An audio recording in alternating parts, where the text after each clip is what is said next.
What if Blackbeard ate the Nika Fruit instead of Luffy? What if the most chaotic devil fruit in the world didn't go to Luffy, but to Blackbeard, a man of darkness, betrayal, and manipulation, suddenly wielding a power rooted in freedom, laughter, and imagination? Could the Nika Fruit transform him? Or would Blackbeard corrupt its very nature and twist it into something far more terrifying? Ace versus Blackbeard, a turning point. The battle between Ace and Blackbeard marked the beginning of the end for the old world. Ace, burning with fury over Thatch's death, defied Whitebeard's orders and hunted Blackbeard down. But Ace didn't understand what Blackbeard had become. Blackbeard had already eaten the Yami no Mi, a Logia-class devil fruit that lets him create darkness, pull in everything around him, and nullify other devil fruit powers. Ace's fire couldn't compete. He was overwhelmed, captured, and eventually executed, triggering the war at Marineford. But now, imagine this. What if Blackbeard never found the Yami no Mi? What if, instead, he discovered the Nika Fruit, a fruit hidden and erased from history? A fruit so dangerous, the world government feared it more than any weapon. And now, it's in Blackbeard's hands. Nika, power-born from joy, the Hito no Mi. Model: Nika is no ordinary devil fruit. It's a mythical zone type, one of the rarest and most powerful classifications. But unlike other mythical zones that grant beast-like forms or elemental control, the Nika Fruit does something else entirely. It transforms its user into the legendary sun god Nika, a being tied to freedom, laughter, and liberation. Luffy, the fruit's current user in canon, wields it with wild creativity and boundless joy. He stretches his body, warps the world, and becomes a living cartoon, laughing in the face of tyranny. The Nika Fruit's power is fueled by the user's imagination. The more ridiculous the thought, the more reality bends to it. But now, imagine someone like Blackbeard getting that power. Would it still bring joy and laughter? Or would it become something else entirely?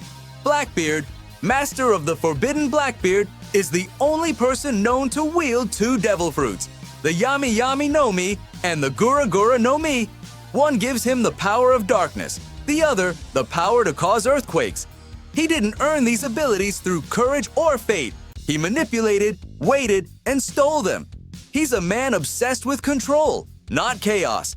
He thrives in systems he can bend, twist, and exploit. Now give that man the Nika Fruit, a power rooted in spontaneity and liberation, and something terrifying happens. The Nika Awakening. What if he mastered it? Awakening a devil. Fruit unleashes its true potential.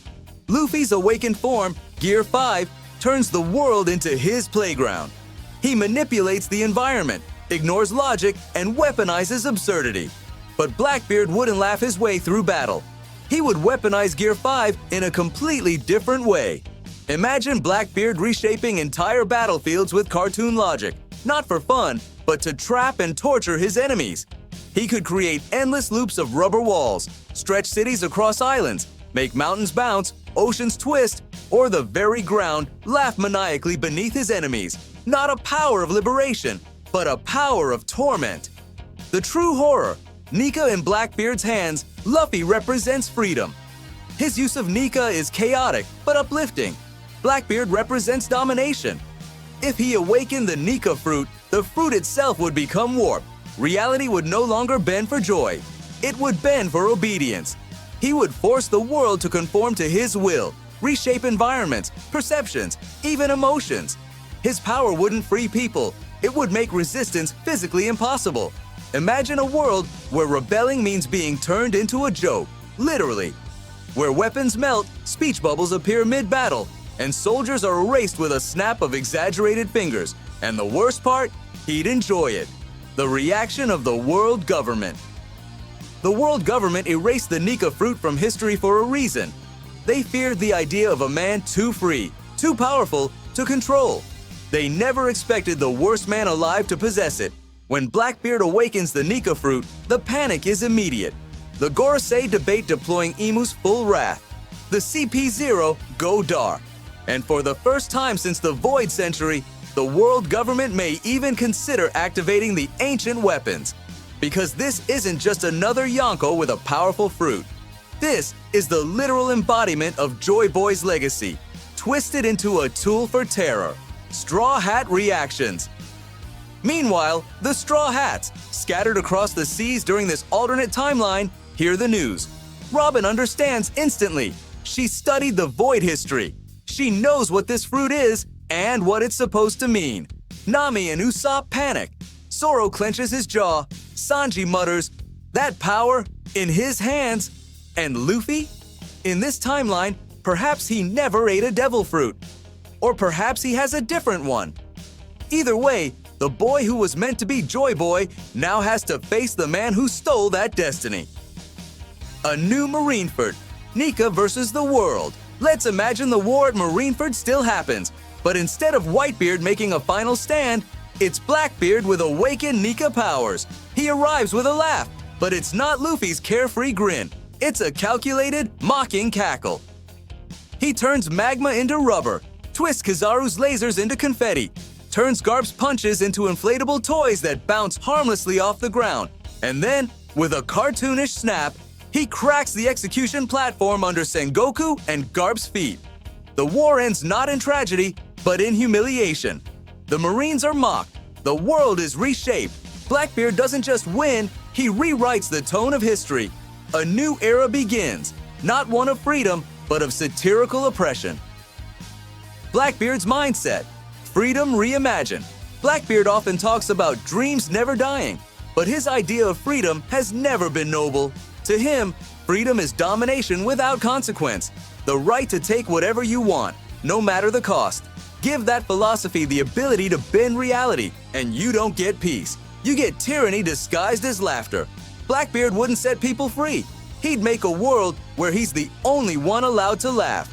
And if someone dared to rebel, he'd erase them with a smile on his face, a bounce in his step, and the full force of reality warped to suit his ego. Clash of Fates, Luffy versus Blackbeard. Eventually, Luffy would rise. Maybe he still ate a devil fruit. Maybe not. Maybe he trained under Dragon. Maybe he carries only his will, his crew, and his haki. But one way or another, the real Joy Boy returns. And the final battle becomes a clash of ideals. Luffy, the freedom fighter who believes in joy, trust, and limitless dreams. Blackbeard, the usurper who turned freedom into fear and dreams into weapons. It's not just a fight over a devil fruit. It's a fight over what Joy Boy means, what freedom really looks like. And only one version can remain. Long-term consequences. If Blackbeard wins and retains control of the Nika Fruit, the entire world changes. Skypiea, flattened. Wano, mocked into submission. The red line, stretched until it snaps. He doesn't just dominate the seas, he becomes a myth in real time. People begin to doubt what's real. Kingdoms break apart. Even the ancient weapons, if used, might not be enough to defeat someone who can rewrite cause and effect with a cartoonish gesture. The One Piece itself may lose meaning, because the man who holds Nika writes the story now, and it's a dark, chaotic one. Final thought. The question isn't just, what if Blackbeard got the Nika Fruit instead of Luffy? It's, could the world even survive it? Because in the wrong hands, imagination becomes a prison, freedom becomes illusion, and the god of laughter becomes the king of fear. What do you think?